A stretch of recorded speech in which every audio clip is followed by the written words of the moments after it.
Estamos en la entrevista número 19. Estamos con una vestuarista, directora, docente, actriz y sobre todo una activista de la cultura guanacasteca. El día de hoy estamos con Yolanda Briceño. ¿Cómo está, Yola? Muy bien. Yolanda Briceño Pizarro. Importante, el segundo apellido, Pizarro. Sí. Y algo también importante es que el día de hoy estamos en la casa de nosotras. Hoy no estamos en la casa de doña Yolanda, sino que estamos en el Conservatorio de Castella.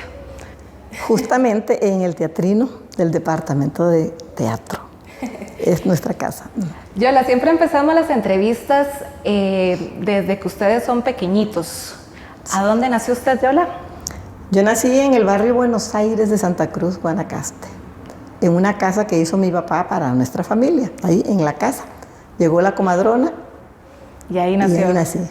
¿Usted tiene hermanos y hermanas? Sí, somos muchos hermanos y hermanas. ¿Cuántos? Tengo 3 hermanas y 3 hermanos, uno en el cielo. ¿Y usted es la número qué? La número 2. ¿Y qué tal? ¿Cómo le fue siendo la hermana número 2? Casi que la mayor.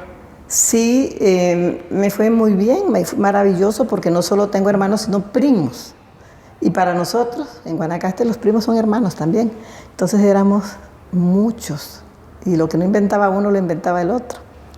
Y en una época donde no había peligro para andar en las calles, excepto que pasara un arreo, ¿verdad?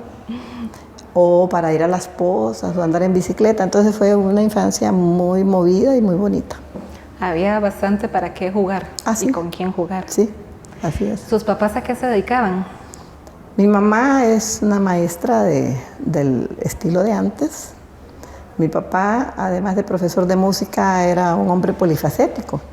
Era agricultor, era carpintero, así dice mi partida de nacimiento. Era político, activista social, constructor de marimbas y enseñó a un montón de gente a tocar el instrumento.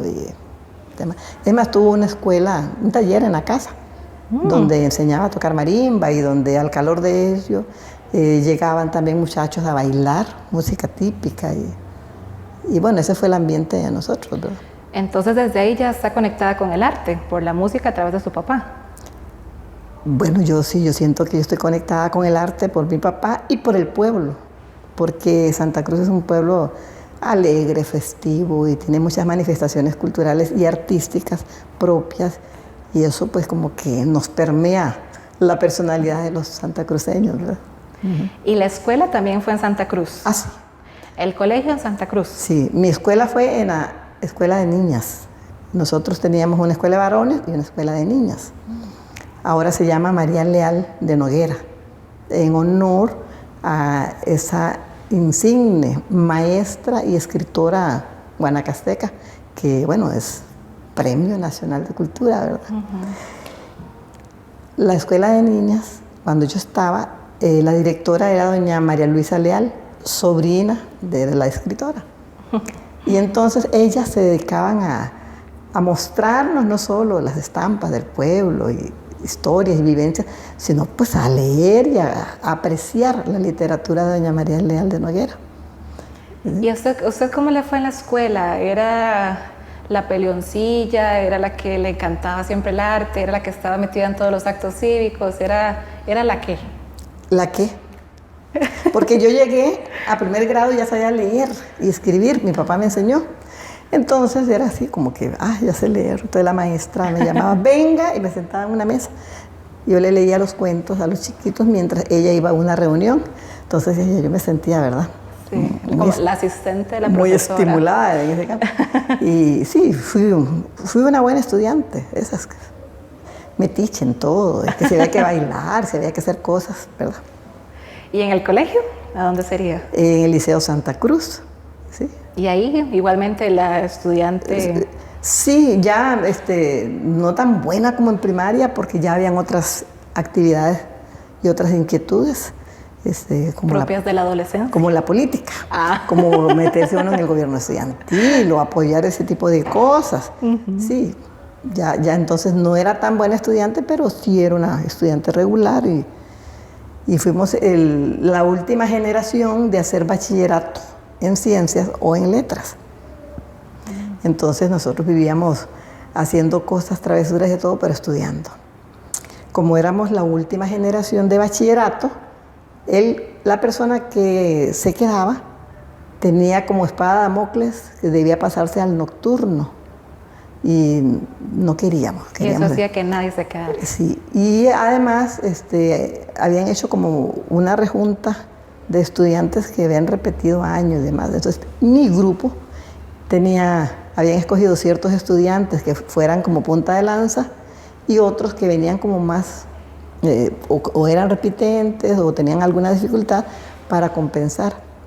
Y entonces, nadie nos quería, digamos, de los profesores, pero tuvimos una profesora que se llamaba Odette Héctor Marín, la profesora de inglés, y dijo, yo voy a ser la guía, porque estos son diamantes en bruto, pero van a ser brillantes. Y entonces empezó a llamarnos mis brillantes. Ya a partir de ahí, porque la palabra es poderosa, fuimos un grupo así de torteros, pero todos, miren, buenas notas, porque ella, ¿verdad?, nos estimulaba y nos buscaba formas de congraciarse con nosotros. Por ejemplo, consiguió donadas un montón de máquinas de escribir y una persona que nos enseñara con máquinas de diferentes tamaños, ¿verdad? Que eso para aquellos tiempos me imagino que era algo muy importante y que no cualquiera. No, y entonces ese tipo de acciones que hizo ella como profesora guía nos permitió de verdad desarrollarnos en otros ámbitos o descubrir algunos talentos. Entonces ella se preocupó que la gente que era buena para el deporte se metieran en el equipo de fútbol y los otros en la banda y así cada quien.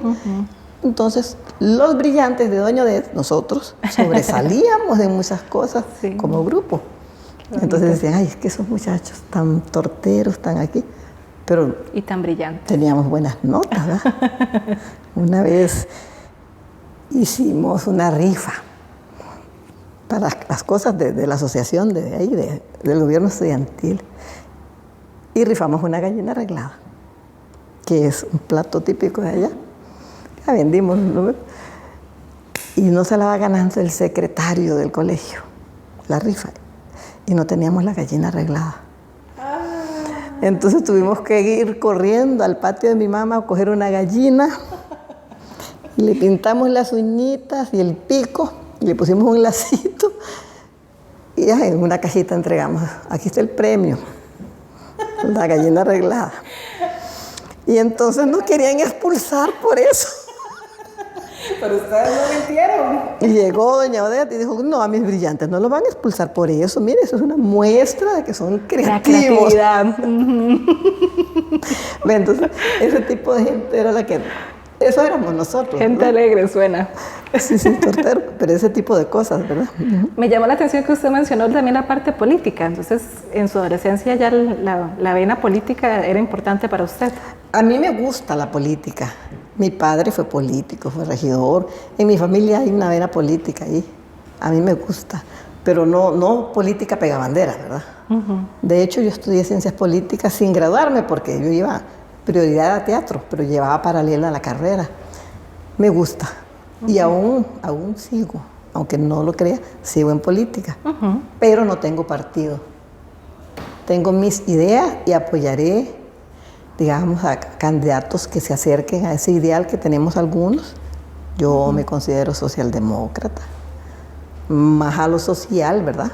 Porque realmente, pues es un imperativo que América Latina tiene que tener una visión social para favorecer justamente a las grandes mayorías. Entonces, me interesan las políticas públicas, por ejemplo, en cultura, ¿verdad? Que es un campo dejado a la mano de Dios y que hay que interesarse, ¿verdad? En ello. Entonces, tenemos esta adolescente saliendo del Colegio Santa Cruz con esa vena política, brillantemente saliendo del Colegio Santa Cruz. ¿Y qué pasa? ¿Cuáles son sus caminos a tomar? Bueno, yo entré a estudios generales a un centro regional que hicieron en Liberia, la universidad. Ya en ese momento empezó a expandirse la Universidad de Costa Rica. Entonces hizo un centro en Liberia y allá fuimos a hacer generales. Y luego nos venimos para San José porque solo daban generales y algunos cursos de repertorio. Bueno, Me vine. ¿Quiénes se vinieron a San José? Los compañeros que estábamos en Liberia. ¿La familia se quedó entonces? No, mi familia se quedó allá y nosotros, los estudiantes, como muchos en Santa Cruz, nos veníamos a estudiar aquí y a hospedarnos en casas, ¿verdad? O en residencias y así. Entonces yo vine, inicialmente quería estudiar Derecho, pero no me satisfizo.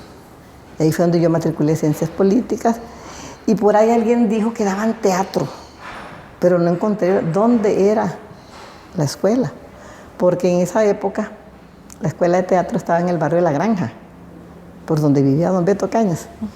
Nunca iba a encontrar yo la bendita escuela si yo me perdía entre estudios generales y la biblioteca y esos edificios que tienen diferentes niveles, ¿verdad? Si entraba por uno y salía por el sótano, me perdía, ¿qué iba a encontrarla? Bueno, pero yo me vine en una época convulsa en Centroamérica con un movimiento estudiantil fenomenal, ¿verdad? Era el movimiento que se generó en la lucha de Alcoa y estaba lo más y mejor la lucha en Nicaragua, ¿verdad? Por derrotar al somocismo. Y todos nosotros como movimiento estudiantil estábamos a favor ¿verdad? De los sandinistas y las luchas sociales que se daban también aquí. Y nos vinculamos a esa actividad y ahí había un grupo que se llamaba Frente Estudiantil del Pueblo. Ahí estaba yo, en ese tipo de actividad y de activismo, que para mí también fue una etapa muy bonita, porque aparte de vivir unos ideales propios de esa época, generamos unos vínculos importantes de gente valiosa, de gente que le ha dado mucho a este país y que todavía tienen bríos, ¿verdad?, para luchar y para... De esa época yo guardo amistades para toda la vida, que nos decimos compañeros y que están siempre presentes aunque no nos veamos. ¿Y estaba estudiando Ciencias Políticas hasta este momento? No, ya estaba en la Escuela de Teatro. ¿Y cómo llegó ahí? ¿Nos brincó? Porque ya encontré cómo llegar. Pero mi pregunta es, ¿en qué momento dijo, teatro? Hey, no. ¿En qué momento? ¿Cómo tomó esa decisión? Bueno, ya yo había formado mi propia familia y tuve una niña. Yo paré un poquito la universidad cuando ella nació y en eso vi que había una escuela de teatro en Heredia. Allá me fui. Ahí estuve un par de años, pero luego me trasladé a la Universidad de Costa Rica y ahí continué. ¿Por qué me trasladé? Porque ya supe dónde estaba la escuela. No, yo ya me la jugaba en San José. ¿La escuela de teatro de Heredia es la de la Universidad Nacional o a cuál se refiere? De la Universidad Nacional, que la dirigía Jean Mular. Estuve ahí un par de años. ¿Y por qué se movió? ¿Por qué decidió moverse a San José? Me fui para allá por muchas facilidades y porque en aquel momento estaba mucho mejor aquella escuela. Hoy por hoy no, ya son dos escuelas que están parejas, ¿verdad? Y bueno, me fui para allá y la escuela de teatro de la UCR también, el atractivo era que tenía el teatro universitario. Entonces uno entraba ahí y de una vez empezaba a vincularse con puestas en escena de todo tipo, ¿verdad? Ya, en diferentes labores. Y como yo soy muy traviesa, me gustan mucho las manualidades, me gusta coser, y pues empecé a vestir la escenita de mis compañeros para un examen y para otro. Y mira que si me haces un delantal, que si me haces tal... Sí, pero ¿qué tipo de delantal? Bueno, es que es para tal obra. Es que tenemos que ver. Porque el elemento más sencillo del vestuario tiene un lenguaje y tiene que dar contexto. Entonces uno empezaba, mira, es que es de tal obra, un Lorca. Bueno, tenemos que ver el delantal de la época, el delantal que usa ese personaje.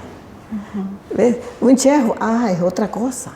Cada elemento, entonces eso me fue llevando ¿verdad?, a cotejar estudios, digamos, por mi cuenta, sobre la historia del traje. Y a coser, porque me gusta coser. Eso le iba a preguntar, ¿en qué momento empezó a coser? Yo siempre he cosido. su mamá cosía y usted veía, no, pero a mí me gusta coser, yo soy traviesa. Sí, usted agarra y dijo, vamos a ver qué sale. Sí. Ay, qué bueno. Y así es como empezó como vestuarista, así como empecé. con los compañeros, las compañeras que le pedían cosas. Sí, porque me decían, mira, es que es una escenita, es una obra casona. Sí, pues entonces había que leerse la obra, a ubicarla en el tiempo, en el espacio, qué es lo que quiere, y entonces ir cotejando eso, ¿verdad? Lo que pide el texto y lo que pide la dirección y lo que quiere el actor o la actriz. Entonces ahí fue como que derivando, ¿verdad?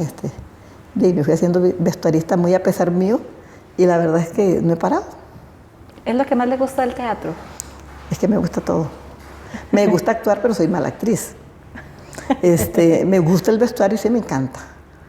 Y la parte de dirección también. Porque cuando nosotros entramos habían 2 programas, de actuación o de dirección. Y entonces yo me metí en el de dirección. Por esa, yo ahora lo pienso así, que siempre busco como una mirada general de las cosas. El actor construye su personaje, pero el director tiene la visión holística. Lo veo así ahora, ¿verdad? Que tal vez sea por eso. He sido más vestuarista, por lo que le dije, que con mis compañeros empezamos ese vínculo y ya luego ellos fueron por la vida con sus grupos de teatro, con sus trabajos y me han llamado, me han invitado a participar en las puestas en escena y entonces he podido realizarme con ellos, ¿verdad? Y de ahí pues ya brinqué a hacer otro tipo de trabajos, de comerciales, de video. Quedémonos primero en la universidad. ¿Quiénes eran sus compañeras y sus compañeros? ¿Cuál era su clase favorita? ¿Alguna profesora o profesor que usted recuerde que le dejó alguna enseñanza importante? Cuando yo llegué a la escuela de teatro, el padrón era de 14 personas. Tal vez a 20 con algunos flotantes, éramos poquitos. Por lo tanto, nos conocíamos y éramos como una familia y nos queríamos mucho. Y igual, ese afecto que uno guarda para siempre, de Marco Guillén, Leonardo Torres, Tatiana Sobrado, Roxana Ávila, Vicky Montero, que no fuimos compañeras, ella iba más adelante, Melvin Méndez. Es que ese padrón era reducido, ¿verdad? Tantos recuerdos, Juan Carlos Calderón, Carlos Dovares, ¿verdad? Que son como mis hermanos, ¿no? Ese cariñito que uno les guarda. Y de profesores, ¿qué le digo? Tuvimos a don Beto, en Teatro del Siglo XIX, a Daniel Gallegos, que nos daba los cursos de teatro inglés o de seminarios de Tennessee Williams, a Eve Lemoine, no sé si usted la conoció. No. Una argentina que radicó aquí, ella. Juan Enrique Acuña, que era otro argentino que había estudiado teatro de muñecos en Checoslovaquia y era un mago con los muñecos. Juan Fernando Cerdas en algún momento, Pilar Quirós, Luis Carlos Vázquez, Jean Moulart. Y luego llegó María Bonilla, que está haciendo el doctorado en Francia y estoy en Bladich. Y también fueron mis profesores, pero además mis mentores. María Bonilla, ella en ese periodo estaba de directora también de la Compañía Nacional de Teatro. Y era cuando empezaban a recortar el presupuesto a cultura y por supuesto a la compañía de teatro. Y llegó un momento en que eliminaron el elenco estable, pero ella, ¿verdad? Con su criterio y su empuje, mantuvo un elenco con unos muchachos egresados del Taller Nacional de Teatro. Y se hacía llamado por obra de los que antes fueron de la planta. Entonces, en ese cambio, yo estuve en esa transición donde la compañía montaba obras grandes, elencos gigantes, con esos monstruos, ¿verdad?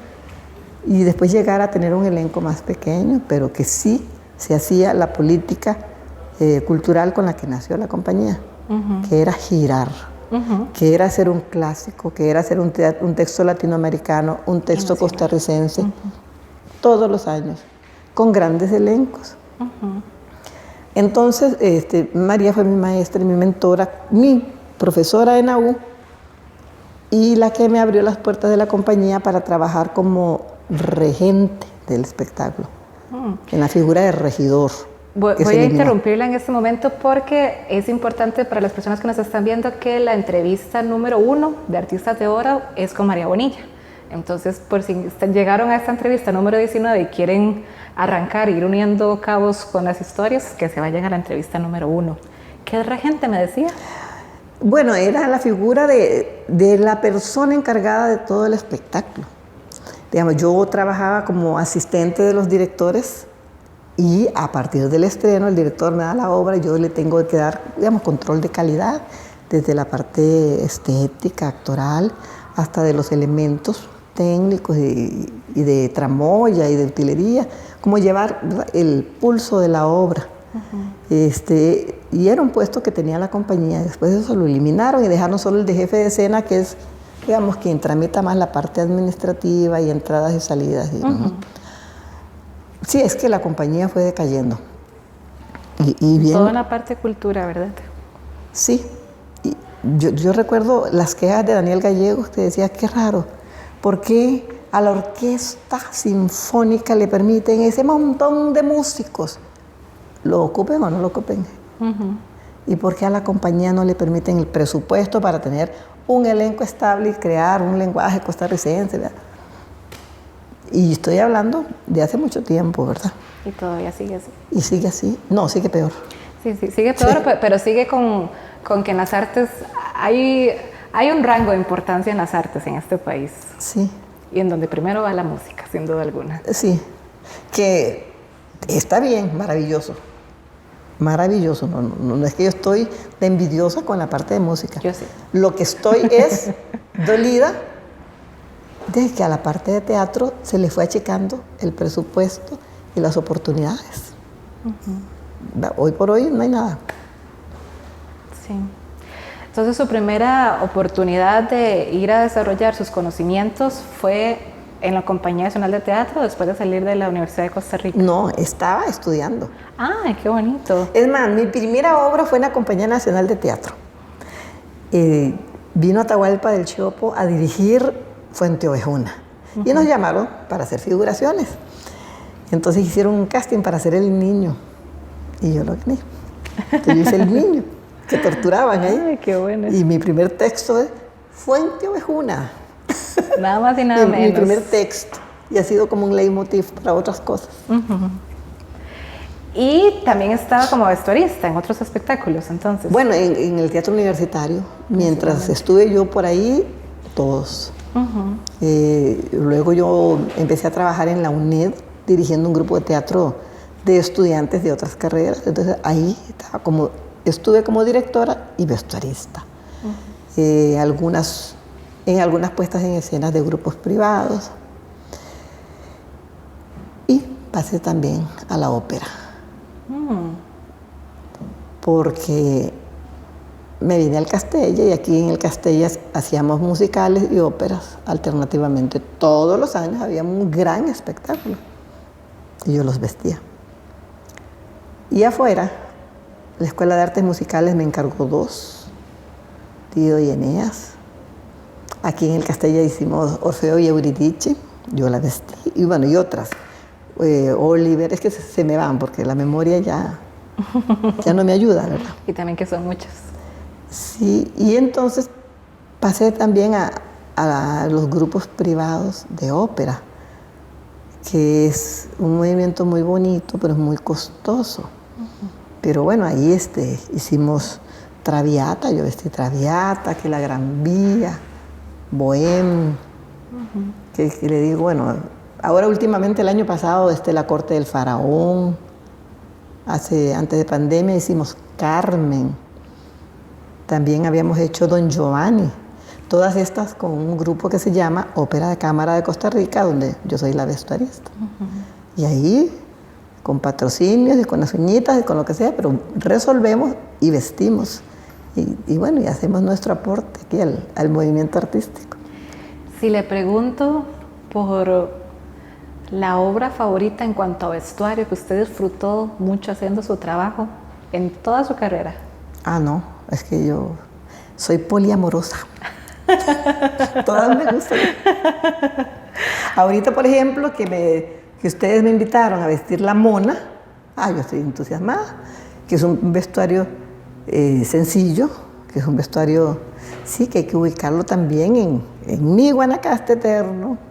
Entonces también me encanta eso, ir buscando elementos que nos remonten al Guanacaste de los años 60.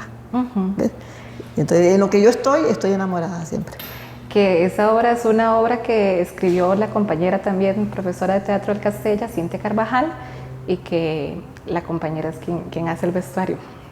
Sí, a mí me gustó mucho porque tuve que buscar mis apuntes, investigar sobre Bolsón, que es donde está ubicada la obra, sobre Guanacaste años 60, antes de la Interamericana, perdón, antes de la radial que sale de la Interamericana hacia la península. Como no había carretera, la gente se movía por las rutas de cabotaje, donde el Tempisque era la arteria principal y Bolsón era el último puerto desde Punta Arenas hacia la península. Entonces era el punto de llegada para la gente que iba para Santa Cruz, Liberia, Nicoya. ¿Verdad?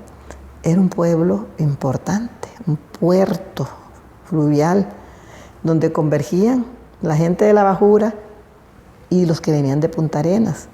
Entonces era un pueblo en ebullición muy bonito y que tenía una estética visual propia, diferente de otros lugares de la Bajura.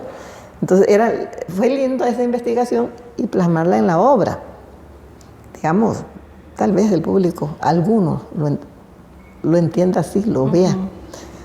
Y me gustó mucho que fuimos a Punta Arenas a presentarla y algunas personas sí notaron esos detalles, que es producto de esa investigación, porque, como le dije antes, aunque sea para hacer un delantal, hay que ver en qué momento y en qué lugar se ubica ese delantal, para quién es, ¿verdad? Que si el personaje hay que estudiarlo, porque si yo voy a hacerle un delantal a una señora que vende chances, usted ve que tiene abuelitos.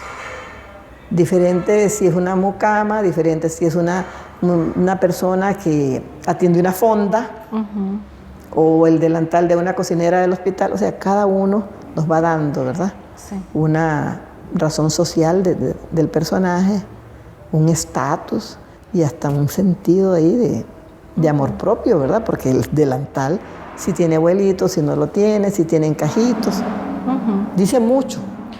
Y si le pregunto en cuanto a dirección, ¿alguna obra que usted le guarde mucho cariño, que haya disfrutado del proceso de dirección?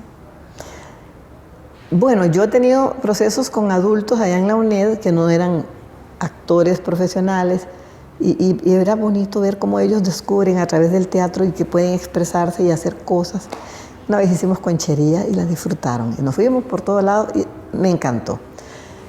Pero aquí en el Castella yo vine y don Arnoldo me puso a dar primaria. En la UNED yo trabajaba también como profesora de un curso que se llama Artes Dramáticas de la Escuela, dirigido a maestros que estaban en servicio. Entonces me tocó estudiar teorías de la educación, y, ¿verdad?, para adaptar el curso. Aquello era como muy en abstracto. Y caigo al Castella con esos insumos teóricos y digo, ahora voy a poner en práctica todo eso que yo les... Y descubro otro mundo, ¿verdad? Es que no es tan así, es que realmente es empezar a entender la niñez así desde el suelo, sentémonos en el piso, démonos la mano, ver las grandes preocupaciones que tiene el ser humano a los 7 añitos y empezar a hacer obras que a ellos les signifiquen. Entonces yo he tenido experiencias satisfactorias de ver cómo ellos van resolviendo pequeñas escenas con situaciones que ellos comprenden y las resuelven con sus palabras y con sus movimientos, aunque no sea un espectáculo que para la mirada adultocéntrica sea una obra con, ¿verdad?, redondita, bien hecha, no. Entonces esos atisbos que hacen estos grupitos en el aula me encantan. Y sí hemos hecho puestas en escena muy bonitas. desde el punto de vista del espectador adulto, como cuando hicimos Cocorí, que fue muy, muy bonito el trabajo, primer grado, ¿verdad? Pero para mí gratificante fue en el aula, ese proceso de construcción de esas escenas a partir de improvisaciones. Entonces, ¿qué es lo que digo? Que irme al piso con los niños, con esos pequeños actores, donde ellos están representando para sí mismos y sus pares, en el lenguaje de sus pares, y abrir la mente para entender por qué a los niños les hace gracia tal cosa y no otra. Ese descubrimiento para mí es lo que ha sido valioso de mi experiencia castella. Para mí sus redes sociales siempre son un aprendizaje. Quienes tengan a Yolanda siempre aprendemos cosas sobre Guanacaste, sobre la cultura. Para usted, ¿en qué se debe trabajar actualmente para difundir o para fortalecer la cultura guanacasteca? Bueno, yo siento que nosotros tenemos la dicha de haber estado aislados muchos años, hasta que llegó la carretera, y nos permitió ir construyendo como una cultura propia, con nuestra música, nuestros bailes, ¿verdad? Que nos identifican, que nos permiten decirnos, estos somos los Cédula 5. Entonces, de lo que se trata ahora es de reconocernos en esas formas de relacionarnos y de representarnos, sobre todo lo que fue antes de la carretera, o sea, en los años 60 para atrás. Y tomar conciencia de cómo se ha ido transformando a partir de que no solo la carretera, sino otros medios de comunicación, pues nos fueron vinculando no solo con el Valle Central, sino con el mundo, ¿verdad? Como la radio, la televisión. Y entonces ciertas influencias llegan y transforman para bien y transforman para mal. Entonces, para mí es importante recordar qué fuimos, porque aquello que fuimos nos permitió resolver problemas cotidianos y nos permitió representarnos en esa construcción de identidades que estamos siempre. Al reconocerlo y ver la transformación, que tomemos conciencia. Y no importa si queremos adoptar otras formas de representación, pero que sean conscientes. Eso, por ejemplo, si un grupo de baile folclórico, en vez de su sombrero blanco, se quiere poner un sombrero de otro lado, que sepan que están significando otra cosa, ¿verdad? O si se van a poner zapatillas, cuando la gente de antes andaba en caite, hasta el pudiente, bueno, hagámoslo con conciencia. No, porque qué lindo, yo vi un grupo folclórico bailando con zapatos, con tacón cubano y se ven bonitos. Sí, se ven bonitos. Entonces usémoslo porque se ve bonito. O que se ponen unos grandes floripondios como los mexicanos, o que los se ven preciosos. Sí. Pero eso no éramos nosotros. Pero si lo van a hacer, que lo hagan a sabiendas que están haciendo algo diferente, que es una propuesta ahí de ruptura, está bien. Entonces, nada más para retomar, ¿qué hay que hacer?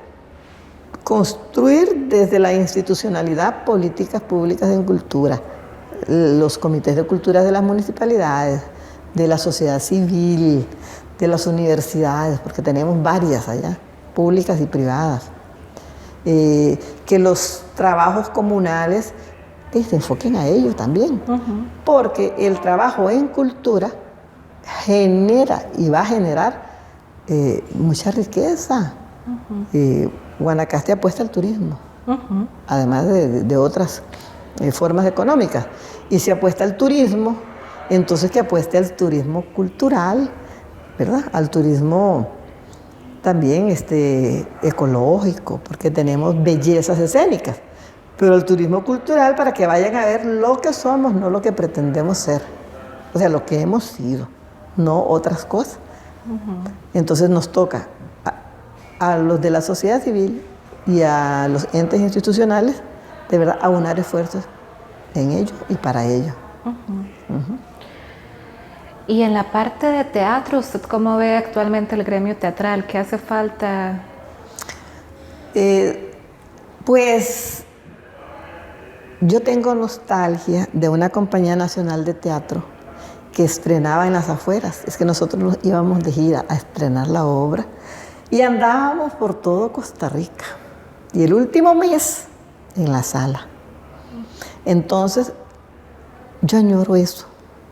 Una compañía con un presupuesto fuerte, con un equipo técnico al servicio con un elenco estable que ensayaba de 2 de la tarde a 5 y daba función de 7 a 10, porque estaba nombrado para el efecto. Ya ahora no sé si es que no se quiere, porque creo que sí se puede, pero que se pudiera tener elencos estables en los lugares. Las municipalidades tienen un presupuesto que la ley les obliga a invertirlo en cultura. Entonces, además de tener una banda municipal, pues que tengamos un grupo de teatro también municipal para esos efectos. Me parece que sería como por ahí ir buscando cómo brindarle al público que merece obras de calidad y que merece, y emplear a profesionales maravillosos, buenos, que están graduando en las universidades, que es para eso, ¿verdad? Entonces yo ahorita siento pena de que el Ministerio de Cultura, que siempre ha sido el de menos presupuesto, se le haya cercenado la cantidad que se le ha quitado, en vez de aumentársele. Sí. Mientras usted habla, de hecho estoy pensando en lo que está pasando actualmente, pero también me quedé pensando eso. Actualmente está en la asamblea el presupuesto de cultura, que se quitan tantos millones, que se ponen tantos millones, pero eso es casi que año con año que pasa eso. Igualmente las políticas culturales que están prontas a vencerse, que también somos nosotros los ciudadanos y ciudadanas que tenemos que estar atentos a que se cumplan, a que haya, a que se velen por esos derechos de todas las personas. Sí. Sí, yo en lo particular, como yo soy de Santa Cruz, mi domicilio electoral es allá. Allá voto, allá elijo, allá exijo. Sí estamos nosotros dando luchas en varios campos, y una de ellas es que el presupuesto que le destina a cultura, que se invierta en cultura, ¿verdad?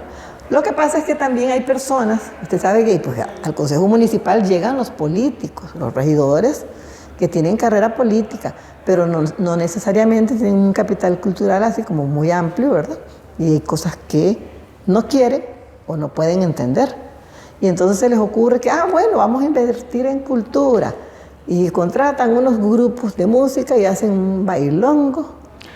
Yo creo que Zumba, yo creo que ahora el presupuesto de cultura se está yendo en como deporte Zumba, entonces ahí en entretenimiento, y no en formación, en talleres formativos, en educación artística. Ahora entonces hacemos un baile.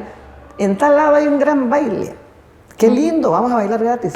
Pero eso lo hace la empresa privada, si allá hay salones todavía. No, el presupuesto de cultura es para el fomento del arte y de la cultura.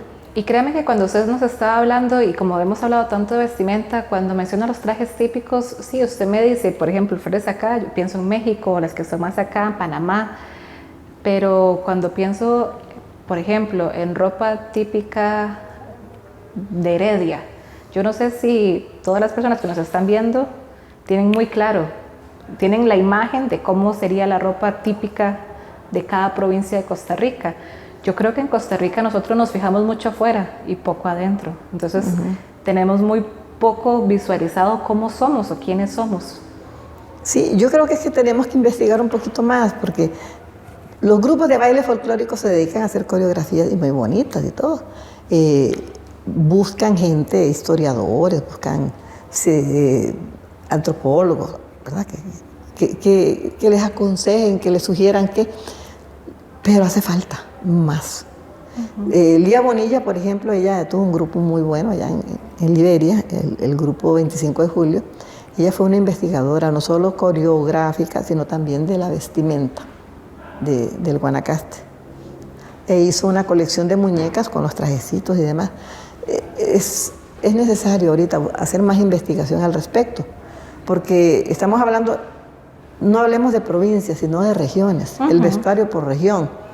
Si usted me dice en la zona sur, los grupos indígenas... Pero vea qué importante, yo lo estaba viendo por provincias, mi desconocimiento es tal, y usted ahorita me acaba de decir, y dije, sí, claro, por zonas del país. Sí, los grupos indígenas pertenecen a Punta Arenas, pero no, los trajes de ellos son diferentes. Completamente. ¿Verdad? Hay unos que son de un tejido, de un telar, con ornamentos horizontales y se hacen una enagua con un color crudo, algunos colorcitos del múrice que van a teñir ahí a la costa. Otros, como los nobes, que son esas batas de colores con triangulitos aquí, como caballitos, multicolor, lindísimas. O sea, es Punta Arenas, pero no es Punta Arenas, es la región y además no es uno, son varias etnias, entonces tienen su forma de vestir, cada uno diferente. Y si nos vamos a Limón multiétnico también hay varias representaciones visuales de la vestimenta. Bueno, Guanacaste, la bajura, que yo le decía cuando estábamos con lo de la mona, vamos a representar el personaje icónico, en el masculino, el sabanero, en el femenino, la chola. Quedémonos con el sabanero. Entonces todo el mundo dice, bueno, blanco y el sombrero. Sí, blanco, vestido blanco, o sea, camisa, pantalón blanco, una banda en la cintura. ¿Y por qué blanco? Porque era lo elegante. Esa era la elegancia para ir a dominguear o a fiestar, ¿verdad? Luego descubren los investigadores de los grupos que es que habían unos que se ponían unas cueras en la pierna, otros unas polainas. ¿Qué es lo que pasa? Que la bajura tiene diferentes territorios. Están los de montaña, están los costeros, están los del valle y están los que están a la orillita del Tempisque, esa zona que es Suampo y que tiene un tipo de terreno, soloscuentle o algo así, que es pegajoso, muy, muy pegajoso. Para decirlo en santacruceño, trompillales. Entonces, la gente que iba a Bolsón para venirse al Valle Central, observaba que los bolsoneños se ponían polainas para no ensuciarse el pantalón en esos pegaderos. Mientras que los sabaneros campistas, o sea, los que andaban detrás del ganado, en medio de zarzas y cornizuelos, para cubrirse la piel, para que no se ponían como cuero de venado hasta la ingle. Entonces, en una coreografía, si yo veo a alguien de blanco y encima le ponen una polaina, le digo no. Ahí no hay congruencia. Cada uno de esos elementos responde a un movimiento, a un momento, a un trabajo cotidiano. El blanquito es de gala, los otros son de trabajo. Pero de trabajo también tenemos el sabanero campista, el caporal, el mandador, ¿verdad? Hay de todo. Usted vio que en la mona pusimos a uno de caqui y a otro de blanco. Y a uno con un sombrero armado y a otro con un sombrero de lona, para diferenciar la clase social, ¿verdad? Y así ciertos detalles que eran una forma de vestir sencilla, pero que tenía su lenguaje. Si bien es cierto, nadie, por pudiente que fuera, andaba con botas. Eso era en México. Andaban con caites. Ya en los 60, pues sí, ya el comercio, ya la generación de vínculos con el mercado del Valle Central, ya fue dando otro tipo de vestimenta y de elementos como sombreros, fajas ¿verdad? y zapatos. Pero hay que tomar en cuenta entonces de qué momento es la escena para así vestirlo. Y en eso hay mucho todavía que investigar, porque yo fui a hablar con un señor talabartero y ese día me quedé con las ganas de más tiempo, porque fue explicando cómo hay una taxonomía en los sabaneros. No todos son sabaneros así, en abstracto, no tienen una función. Qué bonito esto que nos está contando, porque en Artistas de Oro no hemos tenido la oportunidad de hablar de vestuario y es bonito ver la pasión con la que usted habla del vestuario. Yo quisiera terminar la entrevista preguntándole, porque es a través de ustedes que tenemos contactos con las personas que ya no están. ¿Alguna anécdota que nos quiera contar como estudiante de don Alberto Cañas? Bueno, ese don Alberto era profesor de teatro costarricense y también de teatro del siglo XIX. Además, era directivo del teatro universitario, donde debía estar una persona estudiante representando, bueno, era yo. Entonces don Alberto y Daniel Gallegos, cuando nos reuníamos, inventaron decirme Miss Briceño. Ya como una forma graciosa de ellos de incorporarme al grupo, ¿verdad? Entonces siempre que llegaba, llegó Miss Briceño, venga, siéntese por aquí, y nos poníamos a conversar. Previo a la sesión, ¿verdad? Claro, ellos lo que estaban era marcando tal vez el contraste, ¿verdad? Que yo con mi apariencia más indígena que otra cosa, decir Miss Briceño le parecía un gran chiste, un par de ellos, él y Daniel. En una ocasión, en la Compañía Nacional de Teatro, hicimos Oldemar y los Coroneles, que dirigió María, de Don Beto. Y la visión de la dirección de la puesta en escena no coincidía con la del dramaturgo, ¿verdad? Usted sabe que María tiene sus propuestas estéticas y de un texto dado ella hace maravillas, ¿verdad? Entonces recuerdo a don Beto molesto, que cómo, yo no quise decir eso, yo no quería tal. Pero bueno, usted como escritor dijo tal cosa, la puesta en escena dice tal otra. Y entonces viví de cerca, ¿verdad? Esos enfrentamientos que a veces se dan entre el escritor y la dirección, ¿verdad?